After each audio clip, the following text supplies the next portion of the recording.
नमस्कार दोस्तों, आज के वीडियो में हम लोग करने वाले हैं 5th जेपीएससी जो कि 2013 में हुआ था, उसके प्रीवियस ईयर के प्रश्न को करेंगे।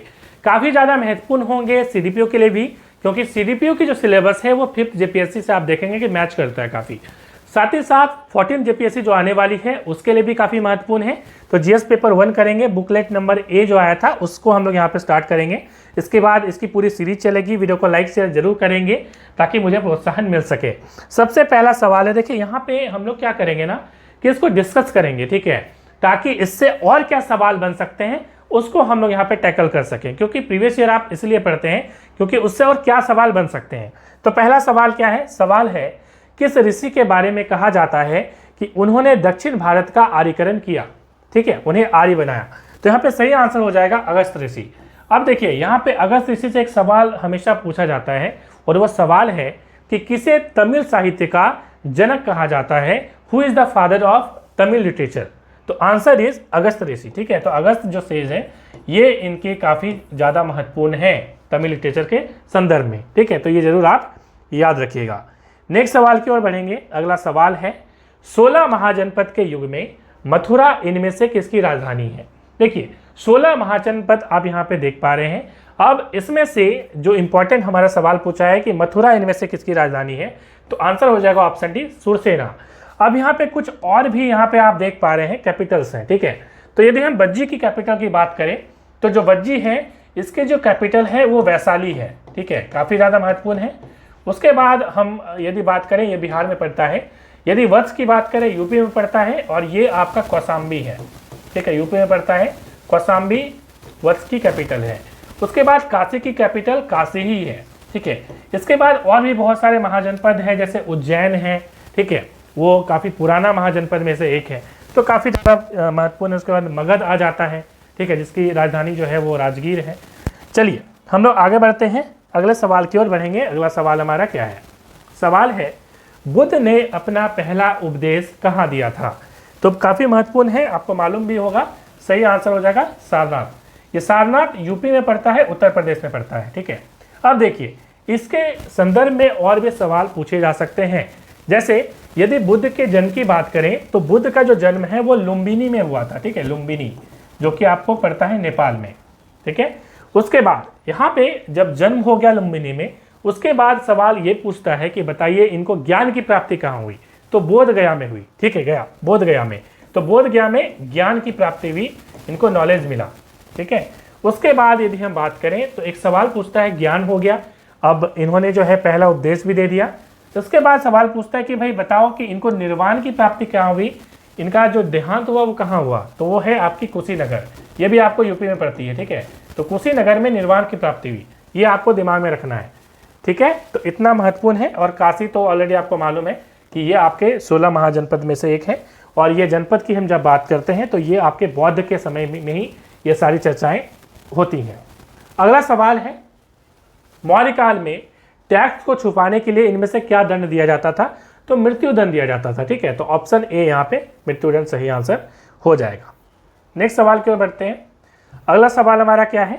सवाल है इनमें से किसे आंध्र भोज कहा जाता है? तो कृष्णदेव राय जी को आंध्र भोज की उपाधि दी जाती है। तो ऑप्शन ए यहाँ पे सही आंसर हो जाएगा। नेक्स्ट है हेमचंद्र विक्रमादित्य, जिनको हेमू के नाम से भी आपको मालूम है कि जो है कहा जाता है। तो सवाल पूछा है कि भारतीय इतिहास में किस नाम से जाना जाता है? तो सवाल वही पूछ दिया है, तो हेमू आपका सही आंसर हो जाएगा। इनके बारे में यदि हम बात करें, हेमचंद्र विक्रमादित्य जो हेमू है, हेमचंद्र, इन्होंने विक्रमादित्य की उपाधि ग्रहण करी थी, ठीक है। और ये यदि हम लड़ाई की बात करें तो ये पानीपत की जो लड़ाई हुई थी, ठीक है, पानीपत की लड़ाई, तो पानीपत हरियाणा में पड़ता है। तो पानीपत की जो लड़ाई है इसमें 3 लड़ाई हुई, आपको मालूम है। सबसे पहले 1526 में हुई थी, उसके बाद 1556 में हुई और तीसरी हुई 1761 में।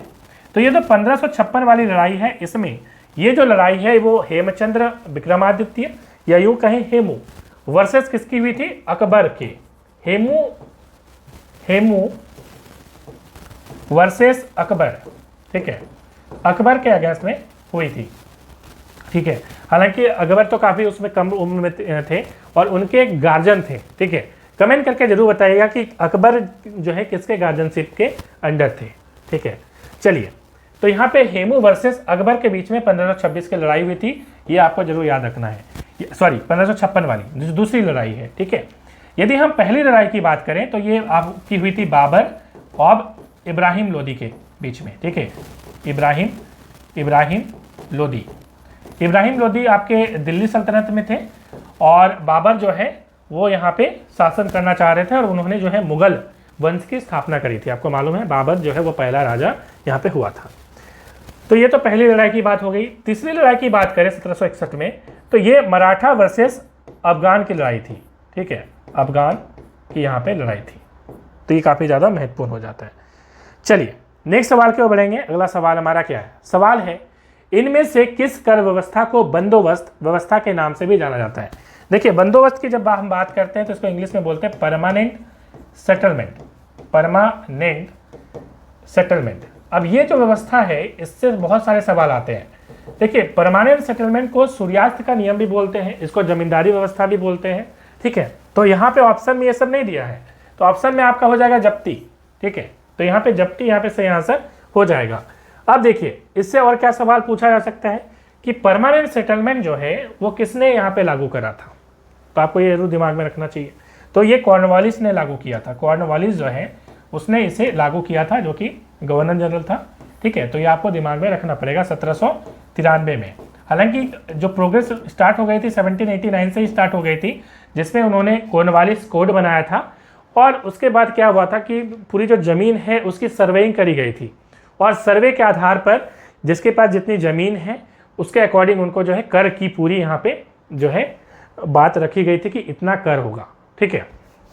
तो इसे हम परमानेंट सेटलमेंट कहते हैं। तो काफ़ी ज़्यादा महत्वपूर्ण है। तो ये एक यहाँ पे किसने किया था ये भी आपको मालूम चल गया। परमानेंट सेटलमेंट को और क्या नाम से जाना जाता है ये भी आपने समझ लिया। चलिए नेक्स्ट चलते हैं अगले सवाल की ओर। अबुल फजल की मृत्यु इनमें से किसके कारण हुई?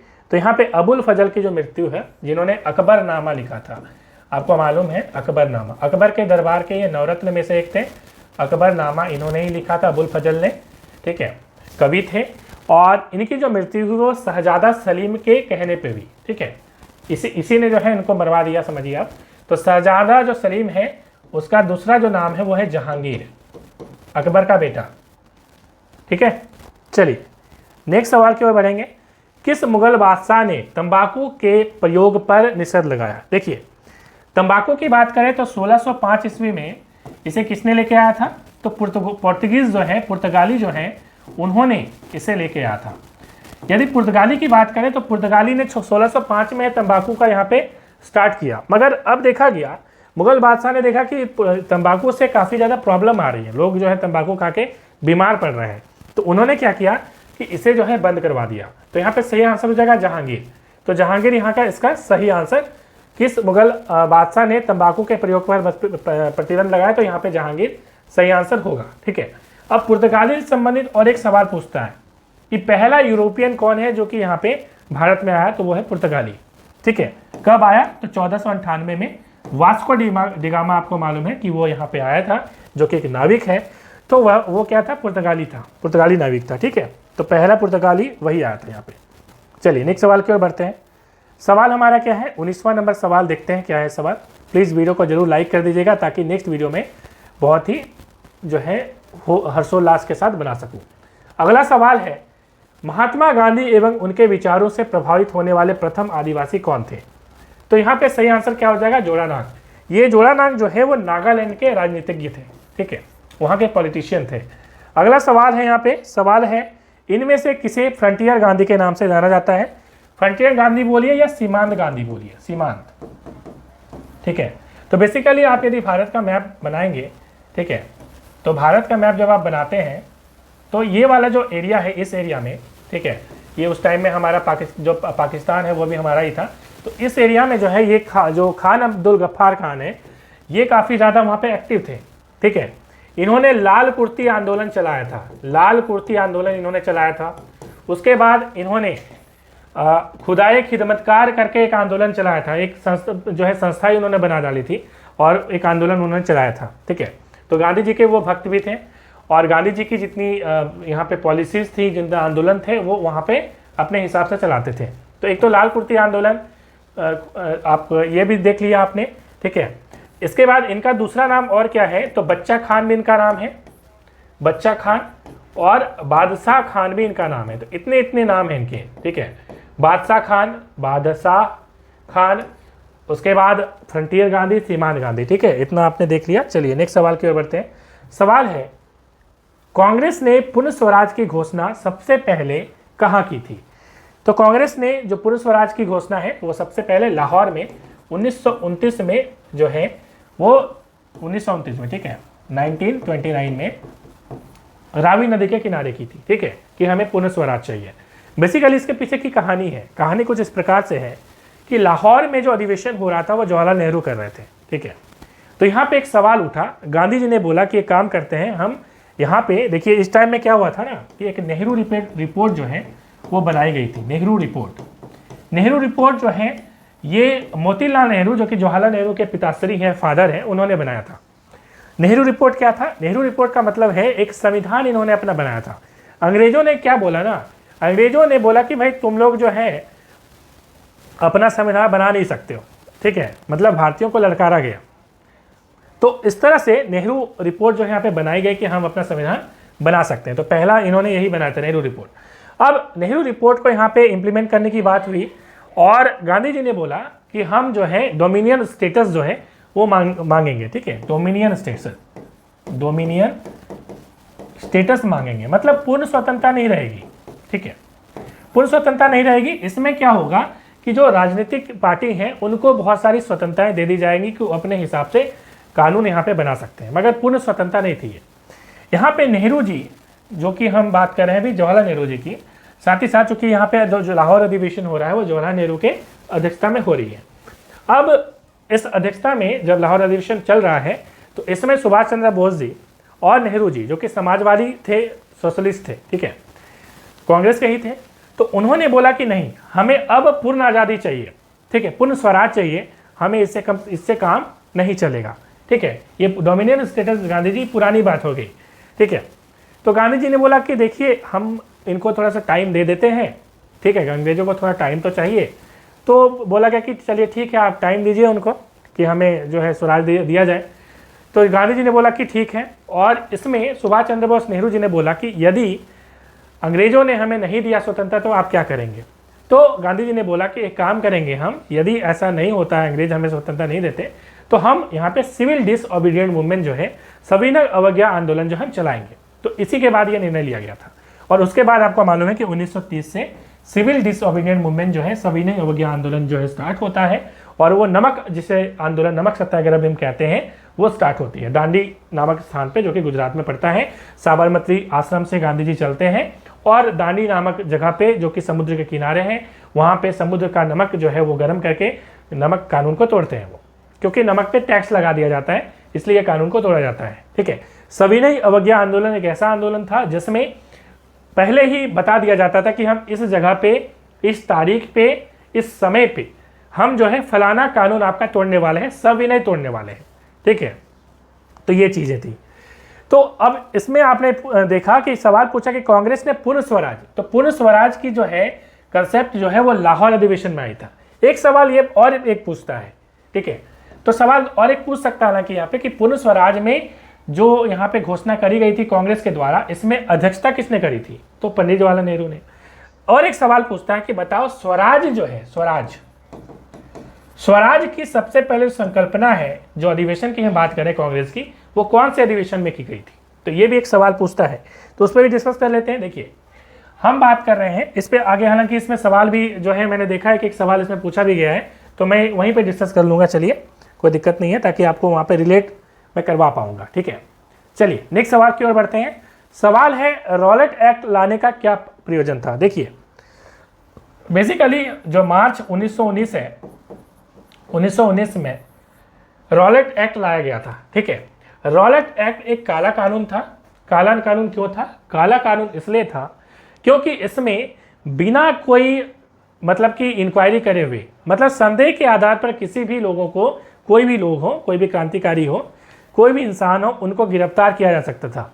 और कोई भी इसमें आप जो है कोर्ट के पास जा भी नहीं सकते थे कि आप उसमें कोर्ट में आप याचिका डालिएगा कि आप जो है हमें सुनवाई करें, इसमें आप हमें जो है पक्षपात ना करें, ऐसा भी आप नहीं कर सकते थे। ठीक है, तो ये इस प्रकार की यहाँ पे काला कानून था और उनको जो है आप समझ सकते हैं क्रांतिकारियों को उठा लिया जाता था और उनके साथ जो है यातनाएं उनको दी जाती थी।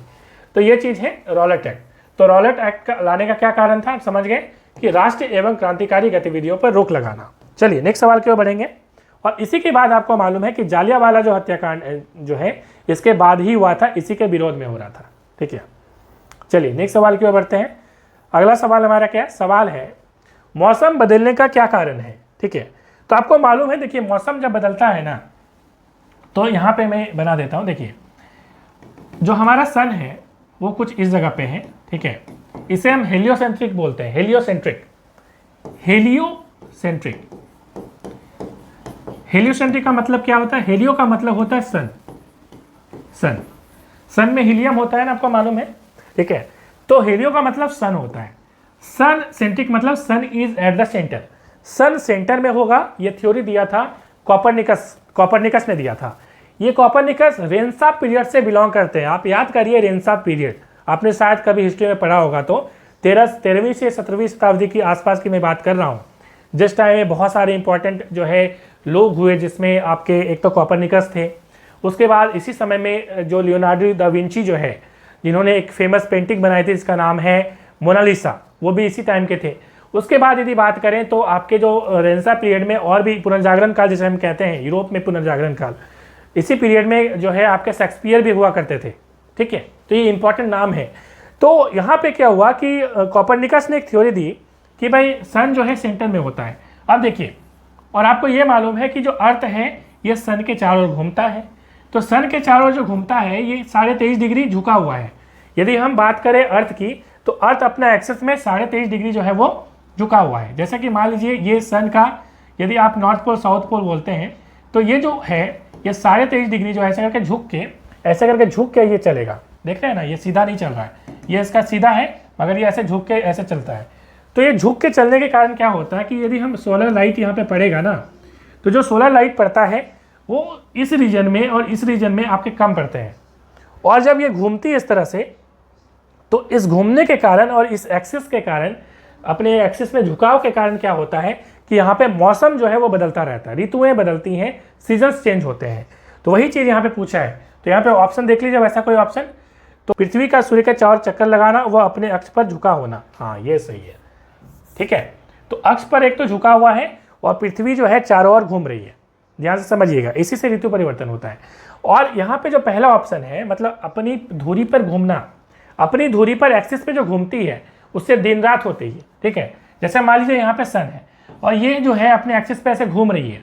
तो जो घूम रही है, मान लीजिए सामने जिस समय ये सनलाइट जो है इस जगह को, मान लीजिए ऐसे करके घूम रही है, तो इस जगह में दिन होगा। और 24 घंटा में जैसे ये घूम जाएगी, मतलब 12 घंटा में इस तरफ आएगी, जैसे ये घूम जाएगी इधर, तो यहाँ पे आपका दिन हो जाएगा। तो अभी ये दिन है, यहाँ पे रात है, फिर ये जब घूम के इधर आ जाएगी तो यहाँ पे दिन हो जाएगा, फिर रात हो जाएगी इधर। तो इस तरह से होता है, वो एक्सिस में उसको हम लोग बोलते हैं रोटेशन के कारण। और ये जो चारों तरफ घूम रही है इसको बोलते हैं रिवॉल्यूशन के कारण। तो रिवॉल्यूशन के कारण क्या होता है, सीजन चेंज होता है। तो इतनी चीज़ें आप समझ ली आपने। चलते हैं नेक्स्ट सवाल की ओर। सवाल है अधोलिखित कौन सी चट्टान में जीवाश्म नहीं पाए जाते हैं, फॉसिल्स नहीं पाए जाते हैं। तो ये आपके आंसर हो जाएंगे ग्रेनाइट में। नेक्स्ट सवाल हमारा क्या है, बहुत देखिए ये सवाल ना कई बार पूछा है कई एग्जाम में। चलिए नेक्स्ट है, मानव की कौन सी क्रिया जलवायु से सर्वाधिक प्रभावित होती है। तो ऑप्शन है मत्स्य उद्योग, खनन, निर्माण और कृषि। देखिए जो कृषि कार्य है वो सबसे ज़्यादा जलवायु से प्रभावित होगी। यदि जलवायु आपकी वहाँ पे सही नहीं है, ठीक है, तो क्या होगा कि जो कृषि कार्य है वो प्रभावित हो जाएगा, फसल नहीं होगी ठीक से। तो यहाँ पे सही आंसर ये हो जाएगा। नेक्स्ट सवाल है, खानाबदोश जनजाति के लोग सर्वाधिक किस क्षेत्र में पाए जाते हैं। खानाबदोश का मतलब होता है जो एक जगह से दूसरी जगह घूमते फिरते रहते हैं। तो क्या होता है, यहाँ पे सही आंसर हो जाएगा शुष्क प्रदेश, ऑप्शन डी। क्योंकि शुष्क प्रदेश ऐसा होता है जहाँ पे ना बहुत ज़्यादा गर्मी पड़ेगी ना बहुत ज़्यादा ठंड पड़ेगी। ठीक है, तो ये चीज़ होती है। तो यहाँ पे बहुत सारे जो प्रश्न हैं मैं यहाँ पे देख पा रहा हूँ कि यहाँ पे इस तरफ के जो प्रश्न हैं वो छूट गए हैं ना। तो मैं ज़रा फिर से एक बार ऊपर से ले लेता हूँ ताकि वो कवर हो जाए। तो मैंने इधर का प्रश्न को देखा ही नहीं था। ठीक है, यहाँ से मैं देख लेता हूँ। देखिए अगला सवाल है 5वां नंबर, विक्रमशिला यूनिवर्सिटी इनमें से आज के किस राज्य में अवस्थित है। तो यहाँ पे सही आंसर क्या हो जाएगा, बिहार में। और ये बिहार के भागलपुर में स्थित है। ठीक है, बिहार का जो भागलपुर स्थित है वहां पे आपको यहाँ पे मिलेगा। उसके बाद अजंता की कला को इनमें से किसने प्रश्रय दिया था? ठीक है, तो यहाँ पे वकाटक सही होगा आंसर। हालांकि आपके यहाँ पे जो राष्ट्रकूट है उन्होंने भी दिया था, मगर यहाँ पे चूंकि राष्ट्रकूट ऑप्शन में तो दिया ही नहीं है, तो यहाँ पे वकाटक यहाँ पे सही आंसर हो जाएगा ऑप्शन सी। ठीक है, नेक्स्ट सवाल क्या है? नेक्स्ट सवाल है किस सुल्तान के बारे में कहा जाता है? क्या कहा जाता है भाई? तो भूमि कर को मतलब लैंड टैक्स को उन्होंने 50% उत्पादन का 50% तक कर दिया था। तो ये अलाउद्दीन खिलजी ने करा था। ठीक है, तो यहाँ पे सही आंसर हो जाएगा Alauddin Khilji, option B. Next बढ़ते हैं। नेक्स्ट है सुल्तानी युग में बौद्धों की कौन सी शाखा सबसे ज्यादा प्रभावशाली थी? तो ये सही आंसर हो जाएगा ऑप्शन ए, थेरवाद। चलते हैं नेक्स्ट सवाल की ओर। अगला सवाल हमारा क्या है? इधर का ही छूटा हुआ था ना सवाल, देख लेता हूं, उसके बाद आगे बढ़ता हुआ चलूंगा। नेक्स्ट है इनमें से किस वर्ष बंगाल से दासों के निर्यात को रोक दिया गया था? तो यहाँ पे सही आंसर क्या हो जाएगा? तो 1789 में ये कार्य किया गया था। ठीक है, तो दासों के जो व्यापार निर्यात है उनको यहाँ पे रोक दिया गया था। ये काफ़ी ज़्यादा महत्वपूर्ण है, इसको जरूर याद रखिएगा। इस टाइम में जो है कॉर्नवालिस वायसराय था। ठीक है, तो कॉर्नवालिस जो है, वायसराय नहीं बोलूँगा, इसे गवर्नर जनरल बोलूँगा। ठीक है, कॉर्नवालिस, क्योंकि जो वायसराय का कंसेप्ट आएगा वो 1858 से आएगा, जब यहाँ पे क्राउन रूल होगा। ठीक है, जब यहाँ पे 1857 की क्रांति होगी, उसके बाद यहाँ पे ईस्ट इंडिया कंपनी की समाप्ति हो जाएगी और डायरेक्टली इंग्लैंड का शासन, यहाँ पे ब्रिटेन का शासन यहाँ पे होने लगेगा, रानी का शासन डायरेक्टली होने लगेगा, जिसे हम क्राउन रूल कहते हैं। तो क्राउन रूल के बाद जितने भी गवर्नर जनरल हैं उनका नाम बदल के वायसराय कर दिया गया। ठीक है, तो ये काफ़ी ज़्यादा इंपॉर्टेंट है। अब जो वायसराय है वो ईस्ट इंडिया कंपनी को रिप्रेजेंट नहीं करेंगे, वो रानी को रिप्रेजेंट करेंगे। तो ये थोड़ा सा अंतर किया गया, और इसके पहले जो है वो गवर्नर जनरल थे। ठीक है, चलिए यहाँ तक क्लियर हो गई चीज़ें। तो यहाँ पे हमने बोला कि 1789 में हुआ था, इस टाइम में कॉर्नवालिस था, और कॉर्नवालिस के बारे में आपको मालूम है स्थायी बंदोबस्त उसी ने स्टार्ट करा था। तो इतने यहाँ पे पॉइंट आपको दिमाग में रखने चाहिए। नेक्स्ट है रिंग फेंस नीति का संबंध इनमें से किससे है? ठीक है, तो रिंग फेंस की आप यदि बात करें तो रिंग फेंस जो है वो वॉरेन हेस्टिंग्स, ठीक है, ये काफ़ी ज़्यादा नाम फेमस है, और एक तो वेलेस्ली है। तो वेलेस्ली और रिंग फेंस की नीति वॉरेन हेस्टिंग्स इन्होंने चलाई थी। ठीक है, तो यहाँ पे वेलेस्ली तो ऑप्शन में है नहीं, तो वॉरेन हेस्टिंग्स यहाँ पे सही आंसर हो जाएगा। ठीक है, तो वॉरेन हेस्टिंग्स आपको मालूम है ये पहला बंगाल का गवर्नर जनरल था। ठीक है, गवर्नर जनरल ये सबसे पहला था, गवर्नर जनरल। ठीक है, ये इतना सा आप जरूर याद रखिएगा। तो यहाँ पे सवाल पूछा कि रिंग फेंस नीति का संबंध इनमें से क्या है? तो वॉरेन हेस्टिंग्स यहाँ पे सही आंसर हो जाएगा। अब रिंग फेंस होता क्या था? घेरे की नीति, इसको इंग्लिश में बोलते हैं, हिंदी में बोलते हैं। घेरे की नीति का मतलब क्या होता है? बेसिकली घेरे की नीति का मतलब यह होता है कि मान लीजिए कि मान लीजिए यहाँ पे इंडिया की ही हम बात कर रहे हैं। ठीक है, इंडिया की ही हम बात कर ले रहे हैं, रफ स्केच बना रहा हूँ। ठीक है, चलिए अब यहाँ पे इंडिया है। अब इंडिया में बेसिकली क्या है, घेरे की नीति में देखिएगा आप, ये लोग क्या करते थे, जैसे महाराष्ट्र है, उसके बाद यहाँ पे अवध है। ठीक है, अवध है, अवध। बेसिकली अंग्रेज क्या करते थे, अंग्रेज देखते थे कि हम यदि किसी को जीत रहे हैं, ठीक है, तो हम क्या करेंगे कि आसपास के जो मतलब कि राजा हैं उनको मित्र बना लें। ठीक है, आसपास के राजा को हम क्या करें, मित्र बना लें, ताकि हमें लड़ने में आसानी होगी। मान लीजिए कि यहाँ पे मैं यहाँ पे इरेज कर देता हूँ। मान लीजिए यहाँ के कोई राजा से इनको लड़ाई करनी है। ठीक है, मान लीजिए हैदराबाद से लड़ाई करनी है। अब ये क्या करेंगे, ये आसपास के जो यहाँ पे राजा हैं उनको क्या करेंगे, अपना मित्र बनाएंगे। ठीक है, इस तरह से। तो इसको बोलते हैं हम घेरे की नीति। बेसिकली इसके संदर्भ में देखिएगा, इन्होंने क्या किया कि मराठा के साथ डायरेक्टली वॉर नहीं किया, पहले बाद में किया। जब इन्होंने आसपास का जो एरिया है उसको जब इन्होंने जीत लिया, उसके बाद मराठा से ये लड़ाई इन्होंने करा है। उसके बाद अवध की हम बात करें तो अवध आपको मालूम है कि 1765 में इलाहाबाद की संधि हुई। ठीक है, तो अवध को इन्होंने एक बफर स्टेट बना के रखा। ये बफर स्टेट का कंसेप्ट ये चलाते थे, इसी के तहत बफर स्टेट। मतलब कि मान लीजिए अफगानी लोग हैं वो यहाँ से आप आक्रमण करते थे अफगानिस्तान से।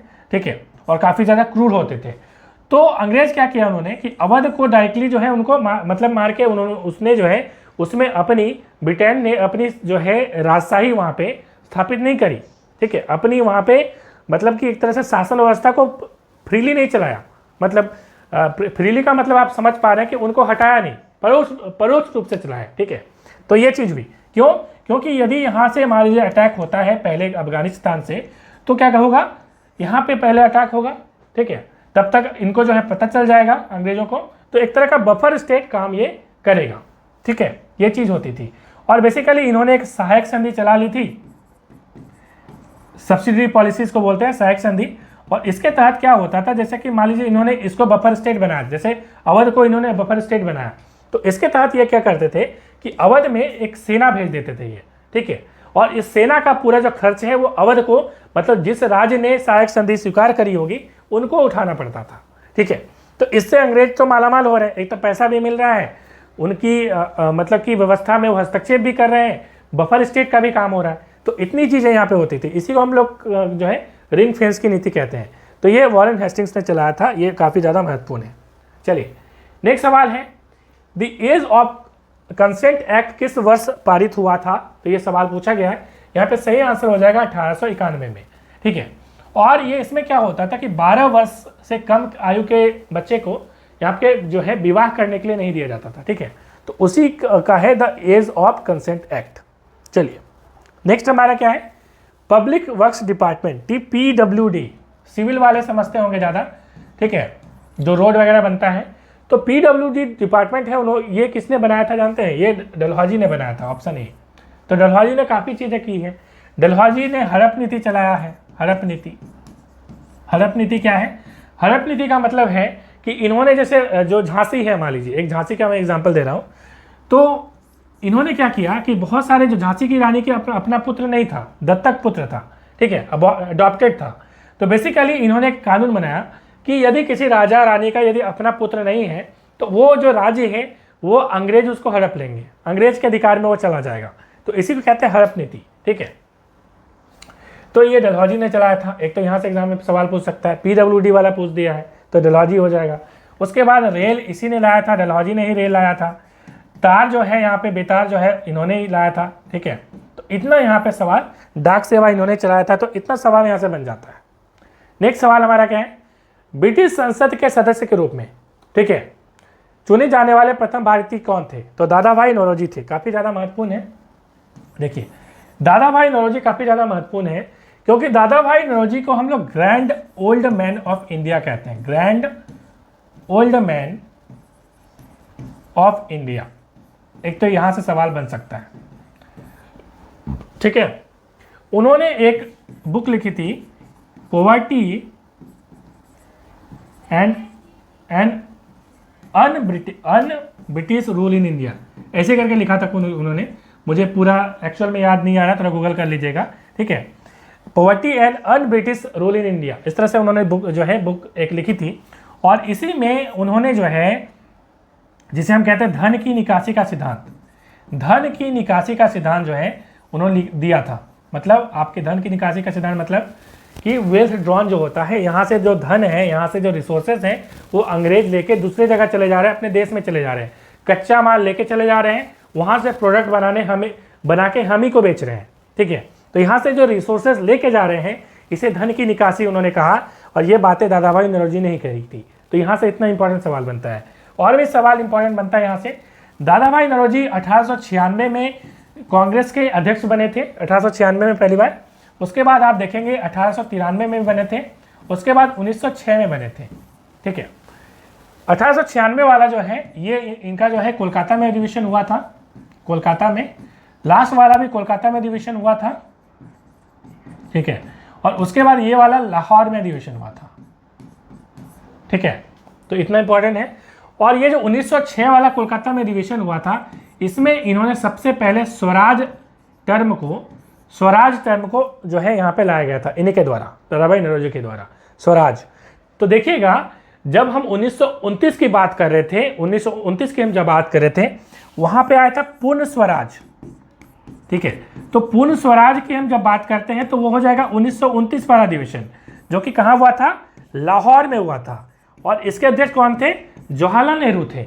मगर जब हम बात करेंगे स्वराज की, तो स्वराज में जो है अध्यक्ष कौन होंगे? दादा भाई नौरोजी होंगे। कहाँ पे अधिवेशन होगा? कलकत्ता में अधिवेशन होगा। कब होगा?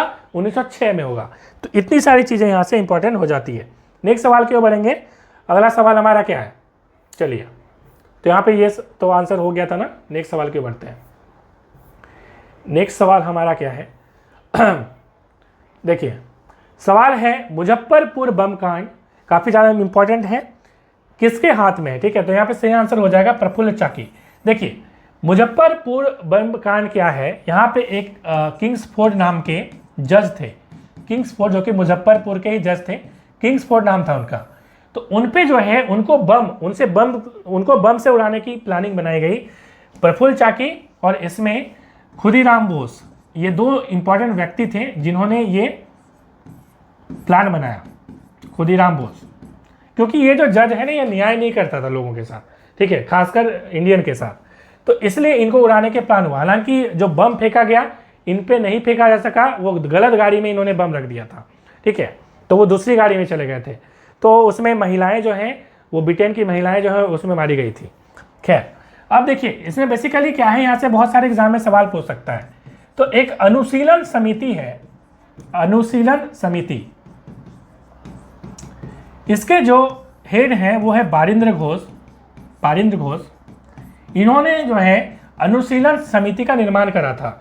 इसमें जो इंपॉर्टेंट नाम है, जो यहाँ पे सदस्य हैं, वो एक तो प्रफुल्ल चाकी है, खुदीराम बोस है। एक तो यहाँ से सवाल पूछता है, अनुशीलन समिति बारिंद्र घोष के अंदर था, इसी के ये सब सदस्य हैं, तो यहाँ पे बारिंद्र घोष इसके हेड हैं, ये भी सवाल एग्जाम पूछ सकता है।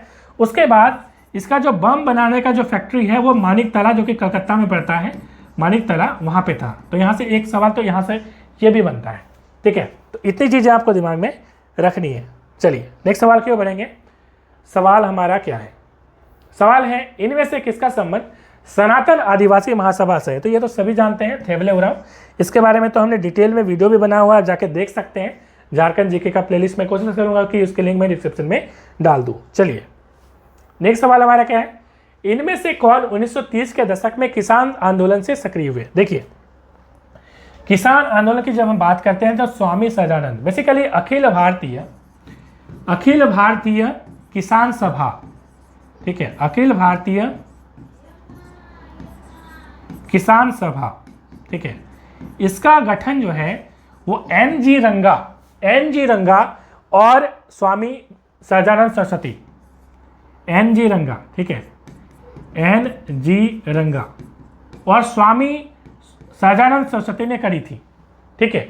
और इसमें जो स्वामी सहजानंद है ये इसके अध्यक्ष थे, तो वही सवाल एग्जाम में पूछ रहा है यहाँ पे, ठीक है, तो वो स्वामी सहजानंद यहाँ पे सही आंसर हो जाएगा। नेक्स्ट सवाल की ओर बढ़ेंगे। सवाल हमारा क्या है, सवाल देखते हैं। नेक्स्ट सवाल हमारा क्या है, सवाल है मौसम बदलने का कारण हमने देख लिया, किस कृषि क्षेत्र में छोटे क्षेत्रों में अधिक मानव श्रम की आवश्यकता होती है?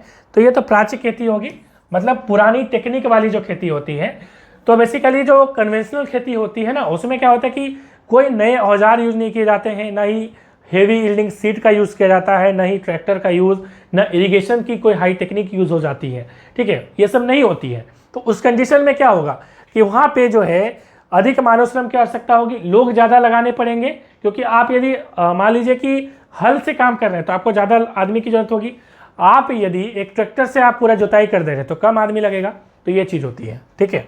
चलिए नेक्स्ट हमारा क्या है, नेक्स्ट सवाल की ओर बढ़ते हैं। सवाल बढ़ेंगे, सवाल है संयुक्त राज्य अमेरिका के मध्य मैदान पर चिनूक हवा, बहुत इंपॉर्टेंट है। देखिए चिनूक हवा क्या होता है ना, कि जाड़े का जो तापमान है उसको बढ़ा देता है, और जो बर्फ है, बर्फ जो है वो पिघल जाती है। इससे जो मवेशी चराते हैं लोग, ठीक है, जो कैटल्स चराते हैं उनके लिए घास उपलब्ध हो जाती है, तो मवेशी चराने वाले को काफ़ी ज़्यादा फायदा होता है इससे। तो यहाँ पे जाड़े का तापमान बढ़ जाता है, ऑप्शन ए सही आंसर होगा। नेक्स्ट है, ये वाला तो हो ही गया। नेक्स्ट सवाल है अधोलिखित नीचे दिए गए जोड़े में से कौन सा सही जोड़ा सही है? ठीक है, तो यहाँ पे आपके पास ऑप्शन है फुलानी पश्चिम अफ्रीका, बिल्कुल सही है, ये जनजाति है और ये पश्चिमी अफ्रीका में मिलती है। बंटू, बंटू आपकी देखिए ये अफ्रीका में मिलती है, अफ्रीका में मिलती है ये, मगर ये जो मेडिटेरियन सी वाला जो एरिया है, ठीक है, भूमध्य सागर वाला जो एरिया है उस जगह पे ये मिलेगी, ठीक है। तो यहाँ पे ये वाला ऑप्शन गलत है, सहारा नहीं होगा। मसाई पूरी अफ्रीका में मिलती है, नुबा भी, ठीक है, ये सूडान में मिलता ही है। चलिए यहाँ तक तो क्लियर है, तो ऑप्शन बी यहाँ पे सही आंसर हो जाएगा। नेक्स्ट नेक्स्ट सवाल यहाँ पे पूछा गया है, वायुमंडल की कौन सी परत दूरसंचार प्रणाली जो है, मतलब कम्युनिकेशन जो होता है उसमें यूज होता है, ठीक है। जैसा कि मान लीजिए कि टेलीफोन के लिए यूज होगा, सैटेलाइट कहाँ पे काम करेगा, तो यहाँ पे सही आंसर हो जाएगा आयन मंडल, ठीक है। चलिए नेक्स्ट सवाल की ओर बढ़ेंगे। नेक्स्ट सवाल हमारा क्या, देखिए यहाँ पे अगला सवाल हम देखते हैं कहाँ पे है। नेक्स्ट सवाल आ जाओ, हाँ आ गया। देखिए जिनको टेस्ट सीरीज वगैरह ज्वाइन करनी है वो एनालाइज फॉर यू ऐप का जरूर डाउनलोड कर लीजिएगा। वहाँ पे आपको CDPO की 14 JPSC के नोट्स वगैरह, टेस्ट सीरीज, सारी चीज़ें, वीडियो सीरीज भी चलाई हुई है झारखंड जीके का। यदि आप ज्वाइन करना चाहते हैं तो आप उसको ज्वाइन कर सकते हैं, उसकी लिंक डिस्क्रिप्शन में मैं दे दूंगा। चलिए सवाल है, भारत में प्रथम कपास मिल की स्थापना किस वर्ष में, किस शहर में हुई थी? तो सही आंसर हो जाएगा कलकत्ता में, ठीक है। ये लगभग मुझे जहाँ तक याद आ रहा है 1818 में हुआ था लगभग, ठीक है। और दूसरा जो है वो हुआ था बम्बई में, दूसरा बम्बई में हुआ था। और ये बम्बई वाला बहुत ज़्यादा इंपॉर्टेंट एग्जाम में पूछता भी है। इसमें जो बम्बई वाला स्थापना हुआ था वो नानाजी कवासभाई,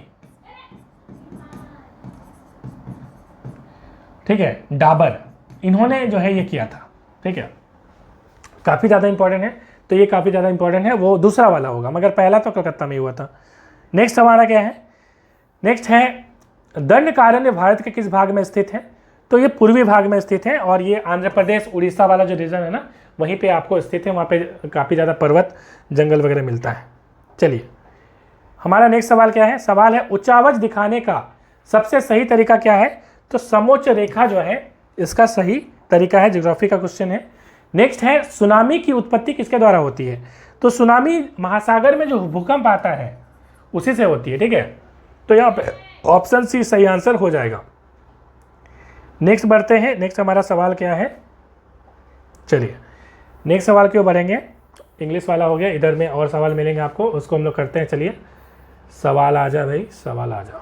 हाँ आगे सवाल, ऋतु प्रवास शब्द किसके लिए जो है उपयोग होता है? तो ऋतु प्रवास का मतलब होता है माइग्रेशन, जो सीजन में माइग्रेशन होता है वो। तो यहाँ पे ऑप्शन दे रखते हैं, जानवरों का झुंड में स्थायी नहीं होगा, उसके बाद मानव और उनके पशुओं का मौसमी स्थानांतरण घाटी से पर्वत। यहाँ तो मानव और जो पशु होता है वो मौसम के साथ चले जाते हैं एक जगह से दूसरे जगह। आप देखेंगे कि बहुत सारे पक्षी जो होते हैं वो आप अभी देखेंगे, कुछ समय के बाद नहीं दिखेगा, वो एक सीजन विशेष पे वो आती है, तो उसे ही हम प्रवास कहते हैं, ठीक है। नेक्स्ट सवाल हमारा क्या है, सवाल है सूची 1 को सूची 2 से सम्मिलित करना है, ठीक है। तो यहाँ पे क्या है, तो सवाल क्या है देख लीजिए, सूची 1 को सूची 2 से सम्मिलित कर लीजिए। पहला है कृष्णा, ठीक है, तो कृष्णा का क्या हो जाएगा, भीमा हो जाएगा, मतलब ए का हो गया 4। उसके बाद ब्रह्मपुत्र क्या है, तो तीसरा नदी आपको मालूम है, सहायक नदी तीसरा है, तो 4 का 3 हो गया। गोदावरी नदी, गोदावरी का इंद्र हो गया 2 और यमुना का हो गया चंबल। 4 3 2 1 कहाँ पे है, 4 3 2 1 कहाँ पे भाई, 4 3 2 1, ऑप्शन ए यहाँ पे सही आंसर हो जाएगा। नेक्स्ट की ओर बढ़ते हैं। नेक्स्ट हमारा सवाल क्या है, नेक्स्ट सवाल है, यहाँ तक खत्म हो गया था ना, चलिए नेक्स्ट सवाल पे बढ़ते हैं। सवाल है भूतापी ऊर्जा पर आधारित मणिकरण बिजली, ये मणिकरण जो बिजली है ना, ये आपके हिमाचल प्रदेश में है। नेक्स्ट है ज्वालामुखी से सबसे अधिक कौन सी गैस निकलती है? तो जलवाष्प निकलती है। देखिए इसमें आपको सल्फर डाइऑक्साइड, कार्बन डाइऑक्साइड भी निकलती है, लेकिन जलवाष्प इसमें सबसे ज़्यादा निकलती है, वाटर वेपर सबसे ज़्यादा निकलती है। और वो वाटर वेपर जब ऊपर ठंडा होती है तो उससे बारिश होती है बहुत। नेक्स्ट है अगला सवाल हमारा क्या है, सवाल है अगर किसी क्षेत्र का लैंडसेट, ठीक है, देखिए लैंडसेट ना सैटेलाइट होती है बहुत सारी, लैंड सेट जो है सैटेलाइट होती है, लैंड सैटेलाइट। तो लैंड सैटेलाइट जो है यहाँ पे एसएटी, तो लैंड बहुत सारी सैटेलाइट है जिसमें 8 9 बहुत ज़्यादा अभी फेमस है, एक्टिव है ये, ठीक है। तो बेसिकली वही पूछा है कि इसमें क्या होता है ना, इसका देखिए कैसा होता है, मैं बता दूं जरा। जैसे ये अर्थ है ना, ये नॉर्थ है, ये साउथ है, तो ये जो चक्कर लगाएगी ना कुछ इस प्रकार से लगाएगी, ठीक है, इस तरह से, मतलब ये इस तरह से ऐसे ऐसे चक्कर लगाती है, ऐसे ऐसे ऐसे ऐसे। तो ये जो चक्कर लगाएगी ऐसे लगा रही है, ऐसे लगा रही है, तो ये एक कभी क्या होगी कि इस पॉइंट को टच करेगी, फिर जो है ये मान लीजिए ऐसे घूमी, एक ये पूरा लाइन को टच करिए, तो प्रत्येक एरिया में, अर्थ के प्रत्येक एरिया में जो है एक बार करके ये सैटेलाइट ऐसे करके जा रही है। फिर ये थोड़ा ऐसे इंक्लाइंड होगी तो ऐसे जाएगी, फिर ऐसे जाएगी। तो ये आप जब देखेंगे इसको, तो ये पूरा एरिया में जो है, पूरा एरिया में ये कवर करेगी, ठीक है। इसको कैसे बनाऊँ मैं, ये करेगी पूरा एरिया को ये कवर करते हुए चलेगी।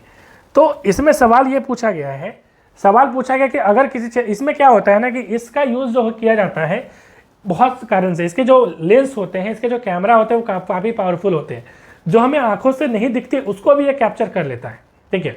तो इसमें जलवायु जो परिवर्तन हो रहे हैं, कई सारी चीज़ें ये देख सकता है, ठीक है, उसे कैप्चर करके। तो यहाँ पे सवाल पूछा कि उपग्रह की दूसरी कक्षा के द्वारा उसी दिन उसी समय स्थानीय समय के अनुसार परिवर्तन एवं नियंत्रित समय पूछा, अगर किसी क्षेत्र का लैंस आंकड़ा आज मिलता है तो उसके पश्चिम में स्थित क्षेत्र का आंकड़ा कब उपलब्ध होगा। उपग्रह की दूसरी कक्षा के द्वारा उसी दिन उसी समय दूसरे दिन उसी समय स्थानीय समय के अनुसार कुछ दिनों के बाद। देखिए तो ये सही आंसर हो जाएगा ऑप्शन सी, उसी समय मिलेगा मगर कुछ दिनों के बाद मिलेगा, क्योंकि ये जो घूम रही है ना तो इसमें लगभग 16 घंटा उसको लगता है एक चक्कर में, और 2 सैटेलाइट है तो 8 घंटा का समय आप ले लीजिए, तो ये कुछ इस तरह का समय लगता है। इधर का सवाल था हमारा, अधोलिखित में से कौन सा जोड़ा सही है, ठीक है। थारू उत्तराखंड बिल्कुल सही है, भूटिया उत्तर प्रदेश ना, ये तो भाई आपका सिक्किम का है ना, सिक्किम का है ये।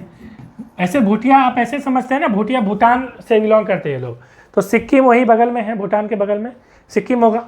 मुंडा जो है वो झारखंड में है, झारखंड। ये जो है यहाँ पे कौन सा जोड़ा सही बोला है, तो ये वाला जोड़ा सही है, ये भी गलत दिख रहा है, ये भी गलत दिख रहा है। कोल जो है वो मध्य प्रदेश में मिलेगा आपको, और झारखंड में ही मिलता है, तो मध्य प्रदेश झारखंड, ठीक है। चलिए तो वहाँ पे ऑप्शन ए सही आंसर होगा। नेक्स्ट बोला अधोलिखित उच्चावच आकृतियों पर ध्यान दीजिए। यहाँ पे बोला है कि जास्कर पर्वत श्रृंखला धौलाधर, तो यहाँ पे क्या पूछा है, उपरोक्त उच्चावच आकृतियों का दक्षिण से उत्तर की ओर जो है क्रम बताइए। मतलब यहाँ पे जैसे आप इंडिया का मैप यदि बनाएंगे आप, ठीक है,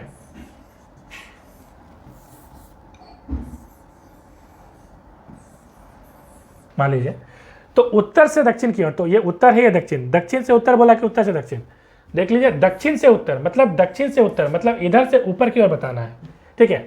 तो जास्कर बोला है, धौलाधर बोला है, लद्दाख बोला है, उसके बाद काराकोरम। तो सबसे पहले ऊपर में आपको काराकोरम दिखेगा, ठीक है, जहाँ पे K2 आपको मालूम है सबसे ऊंचा K2, उसके बाद आपको लद्दाख मिलेगा, ठीक है। तो मैं ऊपर से सजा रहा हूँ, सबसे ऊपर काराकोरम, फिर लद्दाख, ठीक है, लद्दाख मिलेगा। उसके बाद क्या मिलेगा, तो उसके बाद आपका मिलेगा यहाँ पे देख लीजिए जास्कर, यहाँ पे मिलेगा जास्कर, और उसके बाद आपको मिलेगा धौलाधर।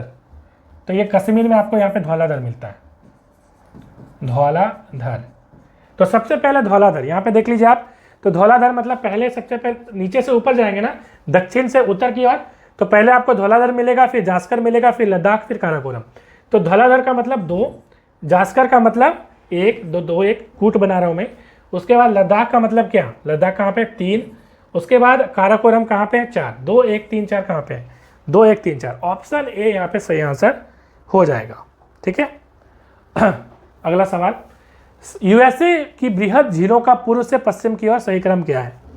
तो यहाँ पे सही आंसर क्या हो जाएगा, देख लीजिए ऑप्शन सी, ऑन्टारियो से स्टार्ट होगा, इरी, ह्यूरन, उसका मिशिगन और सुपिरियर झील सबसे लास्ट की झील है, ठीक है। तो यहाँ पे ये आंसर सही हो जाएगा। चलिए नेक्स्ट सवाल की ओर बढ़ेंगे। अगला सवाल हमारा क्या है, सवाल है कैनेडियन पैसिफिक रेलवे किन 2 स्टेशनों के बीच यहाँ पे चलती है, सवाल पूछा गया है। तो यहाँ पे हैलिफैक्स एवं वैंकूवर, ठीक है, इसके बीच चलती है, हाँ यही आंसर सही हो जाएगा इसका, ठीक है।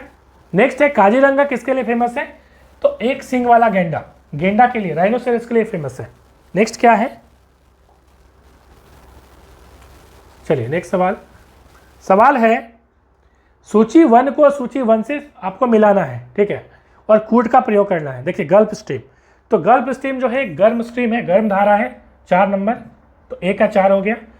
पश्चिमी वायु प्रवाह जिसको हम लोग वेस्टर्न डिस्टर्बेंस बोलते हैं, तो वेस्टर्न डिस्टर्बेंस क्या होता है जानते हैं आप, वेस्टर्न डिस्टर्बेंस का मतलब होता है जब इंडिया का मैप मान लीजिए यहाँ पे बनाया हमने, तो इस तरफ से अफगानिस्तान से इधर से आप देखेंगे कि यहाँ पे ऊपर में यूरोप है, आप मैप में देखिएगा यूरोप कहाँ पे है, यहाँ पे आपको एक सी दिखेगा जिसका नाम है मेडिटेरियन सी, भूमध्य सागर। नीचे में आपको यहाँ पे अफ्रीका दिखेगा, क्या दिखेगा, अफ्रीका और यूरोप को अलग करने वाली जो सागर है उसे भूमध्य सागर कहते हैं। यहाँ से एक हवा चलती है जिसको हम लोग जेट स्ट्रीम बोलते हैं, जेट स्ट्रीम बहुत तेज चलती है। और ये जेट स्ट्रीम का ही दूसरा नाम है वेस्टर्न डिस्टर्बेंस, क्योंकि ये हमारे देश के पश्चिमी भाग को ये डिस्टर्ब करती है। यहाँ पे जो पश्चिमी भाग है यहाँ पे इसके कारण बारिश होती है, और ये जो है ना गेहूं वाली जो फसल होती है ना उसके लिए तो अच्छी होती है, मतलब कम बारिश होगी, बहुत ज़्यादा बारिश नहीं होगी, तो इसे हम वेस्टर्न डिस्टर्बेंस कहते हैं। तो पश्चिमी वायु प्रभाव यहाँ पे सही था, ये जो यहाँ पे दिया गया था पश्चिमी वायु के क्षेत्र, ये तो बिल्कुल सही है। ठीक है, तो हम लोग यहाँ फिर से मिला लेते हैं ताकि दिक्कत ना हो, फिर से मिला लेते हैं। गल्फ स्ट्रीम का हो जाएगा गर्म धारा 4 नंबर, पश्चिमी का 2 नंबर सही है। पेरू धारा प्रशांत महासागर जिसे हम कहते हैं आपकी पैसिफिक ओशन, ये भी बिल्कुल सही है, 4-2-1 हो जाएगा। और पश्चिमी ऑस्ट्रेलिया जो धारा है वो क्या होगी, तो वो हो जाएगी यहाँ पे हिंद महासागर। तो 4-2-1-3, 4-2-1-3 कहाँ पे देख लीजिए, वही आंसर यहाँ पे सही हो जाएगा 4-2-1-3। तो यहाँ पे ऑप्शन ए यहाँ पे सही है, तो यही आंसर से ठीक हो जाएगा। चलिए नेक्स्ट सवाल की ओर बढ़ेंगे। इसमें सवाल अगला क्या है, सवाल है आसवान उच्च बांध कहाँ पे स्थित है। तो आसवान जो है आपको ये मिस्र में मिलेगा, ठीक है, इजिप्ट में मिलेगा, इंग्लिश में इसको हम इजिप्ट बोलते हैं। नेक्स्ट है यहाँ पे रोबस्टा एक प्रकार की क्या है, तो रोबस्टा एक प्रकार की कॉफ़ी है। ठीक है, चलिए नेक्स्ट हमारा क्या है, नेक्स्ट हमारा है अगला सवाल क्या है, सवाल है किस आयोग ने स्थायी अंतरजातीय परिषद जो अंतर सरकारी परिषद के नाम से जानी जाती है की स्थापना का समर्थन किया। ठीक है, यहाँ पे सही आंसर क्या हो जाएगा, देखिए बहुत इंपॉर्टेंट है, स्थायी अंतरजातीय परिषद, इसको हम लोग बोलते हैं inter state council, ISC, inter state council. इसका जिक्र हमारे आर्टिकल 263 में जिक्र है पहले से, मगर एक जो है यहाँ पे सरकारिया आयोग बनाया गया, रंजीत सिंह सरकारिया, इनके अध्यक्षता में एक आयोग का निर्माण किया गया, और जिसने कहा कि राज्य और केंद्र के बीच, ठीक है, ये बात आ रही है 1983 की, 1983 का समय था।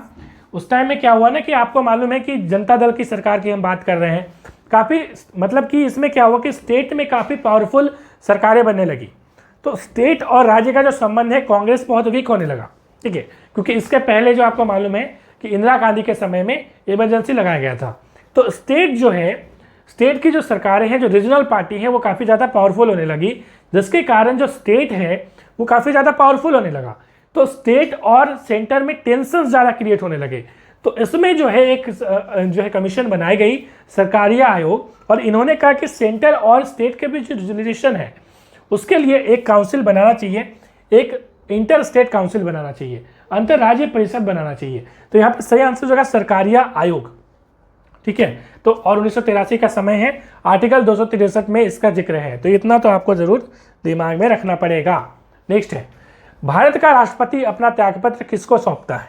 ठीक है, वीडियो को प्लीज लाइक कर दीजिएगा, क्योंकि एक शॉट में ये वीडियो बना रहा हूँ और रात के लगभग 1 बज चुके हैं।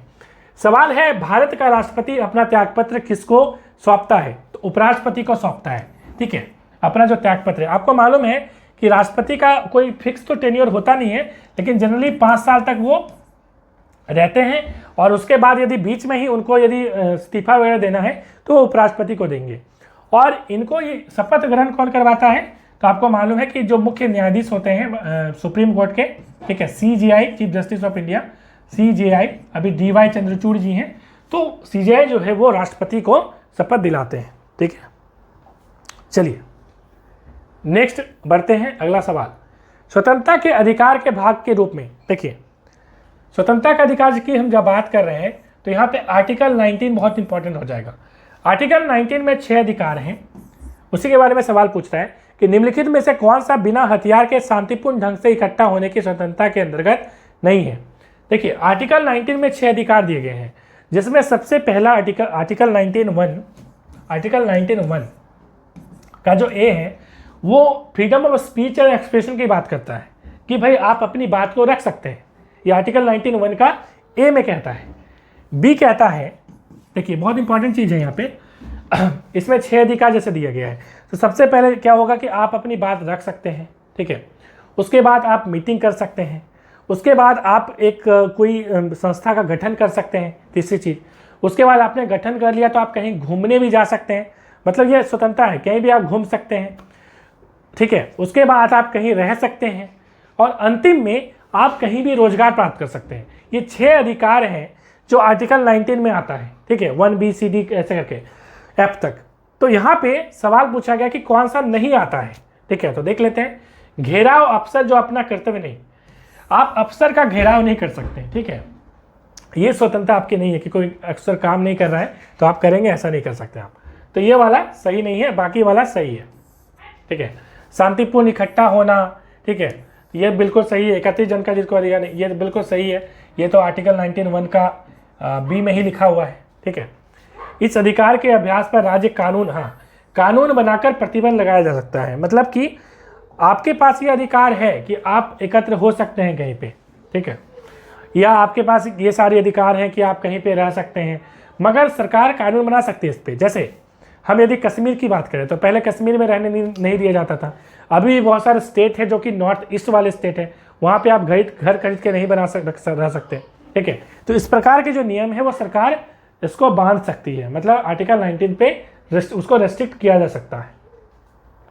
नेक्स्ट सवाल, जब राष्ट्रपति मृत्यु, त्यागपत्र, पदच्युत, ठीक है, जिसको पद से हटाना जिसको बोलते हैं, या अन्य कारणों से अपने कर्तव्यों को नहीं निभा सकता तो उपराष्ट्रपति कितने समय तक राष्ट्रपति के रूप में कार्य करता है, ठीक है। तो यहाँ पे 6 माह के लिए कार्य करता है। मैं जरा देख लूँ कि रिकॉर्डिंग हो रही कि नहीं, क्योंकि बहुत देर से रिकॉर्डिंग कर रहा हूँ मैं। हाँ, तो चलिए रिकॉर्डिंग हो रही है, कोई दिक्कत नहीं है। नेक्स्ट सवाल की ओर बढ़ेंगे। अगला सवाल हमारा क्या है? सवाल काफ़ी ज़्यादा महत्वपूर्ण हो रहे हैं क्योंकि यहाँ से अभी तक जितने भी सवाल हमने किए हैं, तो यहाँ पे हमने सवाल लिए थे, क्या लिया था कि राष्ट्रपति जो है वो क्या है, तो 6 महीने तक जो है वो काम कर सकता है। मतलब राष्ट्रपति मान लीजिए कि मृत्यु हो गई तो उसके बदले में जो एक्टिंग यहाँ पे क्या होगा, प्रेसिडेंट होंगे, जो उपराष्ट्रपति हैं, वाइस प्रेसिडेंट हैं, ठीक है, वही यहाँ पे क्या हो जाएंगे, प्रेसिडेंट बन जाएंगे। तो यहाँ पे 6 माह के लिए बन सकते हैं, उसके बाद चुनाव करवाना पड़ता है, ठीक है, इलेक्शन करवाना पड़ता है। नेक्स्ट क्या है हमारा? नेक्स्ट हमारा देखते हैं सवाल है, राष्ट्रपति द्वारा जारी एक अध्यादेश संसद के, अध्यादेश का इंग्लिश में बोलते हैं ऑर्डिनेंस, ठीक है। तो ऑर्डिनेंस जो होता है वो कितना होता है, 6 सप्ताह के लिए होता है। मतलब कि मान लीजिए कोई संसद का कार्यकाल, संसद नहीं चल रहा है, उस कंडीशन में देश को लग रहा है कि एक ऐसा कानून बहुत ज़रूरी आ गया है जिसको बनाना ही पड़ेगा, नहीं तो देश में दिक्कत आएगी। तो उस कंडीशन में राष्ट्रपति ऑर्डिनेंस ला सकते हैं और वो ऑर्डिनेंस की जो पावर होती है वो बिल्कुल एक संसद में, मतलब लोकसभा और राज्यसभा में जो बिल पास होता है उसी के बराबर होती है। मगर यहाँ पे कंडीशन ये है कि अगला लोकसभा का जब भी सेशन चलेगा, ठीक है, 6 सप्ताह के अंदर इस बिल को उस संसद में रखा होना चाहिए। मतलब आपको बिल को वहाँ पे रख के पास करवाना पड़ेगा, ठीक है। नहीं पास करवाएंगे तो वो खत्म हो जाएगा ऑटोमेटिक। तो ये चीज़ें हैं, तो 6 सप्ताह यहाँ पे सही आंसर हो जाएगा।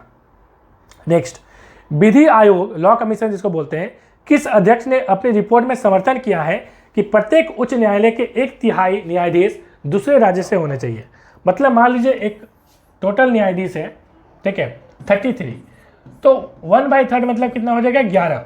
तो इतना जो है कम से कम दूसरे राज्य से होने चाहिए। ये बातें जो हैं किसने कही थी, तो न्यायाधीश HR खन्ना जी ने कही थी, ठीक है। तो ये खुद जो है चीफ जस्टिस रह चुके हैं और इनकी अध्यक्षता में विधि आयोग में जो है अध्यक्ष भी रह चुके हैं, तो इन्होंने ही ये बातें कही। तो ऑप्शन सी यहाँ पे सही आंसर हो जाएगा। नेक्स्ट हमारा क्या है, नेक्स्ट सवाल की ओर बढ़ेंगे। नेक्स्ट सवाल कहाँ पे है, हाँ, सवाल, व्यय का अनुमान किस रूप में भारतीय संसद के समक्ष रखा जाता है, ठीक है, यहाँ पे सवाल पूछा गया है। तो व्यय का अनुमान किस रूप में भारतीय संसद के समक्ष रखा जाता है? तो ऑप्शन है तदर्थ निधि, अतिरिक्त अनुदान, अनुपूरक अनुदान, अनुदान का अनुरोध। तो यहाँ पे ऑप्शन डी यहाँ पे सही आंसर हो जाएगा। नेक्स्ट है, राष्ट्रपति के सिफारिश के बगैर कोई विधेयक जो कर लगाता है विधायिका में नहीं रखा जा सकता। यह प्रावधान भारत के संविधान के किस अनुच्छेद में है? तो आर्टिकल 117 में है ये बातें, ठीक है। नेक्स्ट है, भारत में बजट का राजस्व अनुमान तैयार किया जाता है, क्या है यहाँ पे? तो यहाँ पे वित्त मंत्रालय द्वारा बजट करके केंद्रीय बोर्ड किसके द्वारा? तो वित्त मंत्रालय के द्वारा यह किया जाता है। राज्य भविष्य निधि के अंतर्गत सरकार जो मुद्रा पाती है उसको जमा किया जाता है, तो ये सार्वजनिक लेखा निधि में जमा होता है, ठीक है। तो इकोनॉमिक्स के ये सारे सवाल हैं। बजट एक लेख पत्र है, किसका है? सरकार की मौद्रिक नीति का, सरकार की वाणिज्य नीति का, सरकार की राजकोषीय नीति का, सरकार की मुद्रा बचत नीति का। तो यहाँ पर सही आंसर हो जाएगा सरकार की राजकोषीय नीति का। ठीक है, नेक्स्ट क्या है हमारा, नेक्स्ट सवाल है 62 नंबर। बजट के हिसाब किताब की जांच भारतीय संसद किसके द्वारा करती है? तो यहाँ पे जो है आपके पास ऑप्शन है आकलन समिति, यहाँ पे सही आंसर हो जाएगा सार्वजनिक लेखा समिति। ठीक है, तो इतना ही आज करते हैं। नेक्स्ट वीडियो में अगली पार्ट में इसको पूरा कंप्लीट मैं करवाऊंगा। मिलते हैं नेक्स्ट वीडियो में। Thanks for watching.